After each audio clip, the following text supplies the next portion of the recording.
Railway పోలీసులు సహాయపడ్డారు. బయట పోలీసులు రాత్రంతా నిద్ర లేకుండా మా కోసం ఇంత కష్టపడి మా కూతురు మాకు తెచ్చిచ్చారు. రాత్రి 2 నుంచి ఎవరికి నిద్ర లేదు, అందరూ తిరుగుతానే ఉన్నారు సారోళ్ళు. పాప పేరు శివపార్వతి.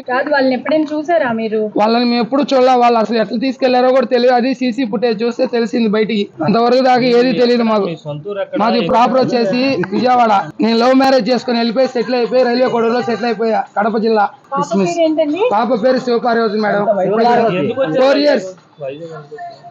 వైజాగ్ ఎందుకు వచ్చానంటే దానికి ఒక కారణం ఉంది. మా బాబు ఉన్నాడు, నా అల్లుడు ఉన్నాడు, వాళ్ళని చూసే దానికి వచ్చాను. అక్కడ ఆధార్ కార్డులు అయితే విట్నెస్ ఏం లేదు, అవన్నీ తగలబడిపోయింది. మేము వచ్చి 3 days అయింది. వాళ్ళ హోమ్ లో ఉన్నారు, చైల్డ్ హోమ్ లో. అంతే. నేను పకీర్ని పొగేసుకుంటా. కడపలో వేస్తా, ఏడైనా వేస్తా, బొగ్గులు వెలిగించి సాంబ్రాణి వేయటం, అంతే నా పని. ఇప్పుడు మన విశాఖపట్నం 2 టౌన్ పోలీస్ స్టేషన్ పరిధిలో ఒక సంఘటన రాత్రి మిడ్నైట్ 1 గంటప్పుడు మన రైల్వే స్టేషన్ ఆపోజిట్ గా ఉన్న ఫుట్పాత్ మీద ఈ కడప నుంచి వచ్చినటువంటి ఒక వైఫ్ అండ్ హస్బెండ్ వాళ్ళు ఒక పాపను తీసుకుని వచ్చి అక్కడ యాక్చువల్ గా వాళ్ళు 23rd వచ్చారు ఇక్కడికి కడప నుంచి వచ్చి. అతను జనరల్ గా ఇక్కడ ట్రాఫిక్ పాయింట్స్ వాటిలో ఆర్కే బీచ్ కాంప్లెక్స్ దగ్గర ధూపాలు అంటే సాంబ్రాణి ధూపం వేసుకుంటాడు అనమాట. సో అలాగే ఆ విధంగా అతను వచ్చాడు, పని కోసం వచ్చాడు. వాళ్ళు ఇప్పుడు కూడా అక్కడే రైల్వే స్టేషన్ ఫుట్పాత్ మీద పడుకుంటారు. రాత్రి కూడా అలా పడుకున్నారు.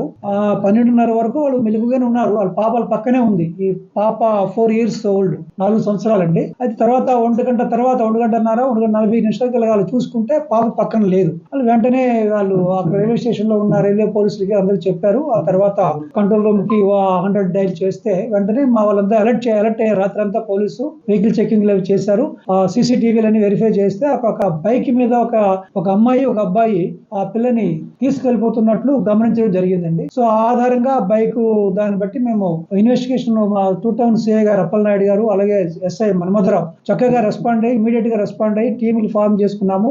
అన్ని విధాలుగా మేము అన్ని ప్రదేశాలకి వెళ్లి సస్పెక్ట్స్ గురించి వెరిఫై చేస్తే మనకి ఇమీడియట్ గా ఈ రోజు మార్నింగ్ మాకు ఎస్తరాయవరంలో ఆ పాప మాకు ట్రేస్ అయిందండి. అంటే వాళ్ళు తీసుకెళ్లిపోయిన వాళ్ళు అక్కడ హ్యాండ్ ఓవర్ చేశారు ఒక ఆమెకి. అక్కడ మేము ట్రేస్ చేసాము. ట్రేస్ చేస్తే ఆ అమ్మాయిని ఇప్పుడు తీసుకొచ్చి పేరెంట్స్ కి హ్యాండ్ ఓవర్ చేయడం జరిగిందండి. ఈ విషయంలో మా 2 టౌన్ స్టాఫ్ అప్పలనాయుడు సిఐ గారు, మన్మధరావు SI గారు అలాగే మిగతా మా సబ్ డివిజన్ స్టాఫ్ అంతా కూడా అలర్ట్ అయ్యి CP గారు ఆదేశాల మేరకు మా DCP గారు ఆదేశాల మేరకు మేము చక్కగా పనిచేసి అమ్మాయిని ఇమీడియట్ గా ట్రేస్ చేయడం 9 hours లోనే మాకు 10 కల్లా ట్రేస్ అయిపోయిందండి. సో 9 hours లోనే మేము ట్రేస్ చేయడం జరిగిందండి. ముద్దాయిలు కూడా మాకు ఐడెంటిఫై అయ్యారు. వాళ్ళు కూడా ఇమీడియట్ గా మేము పట్టుకోవడం జరుగుతుందండి.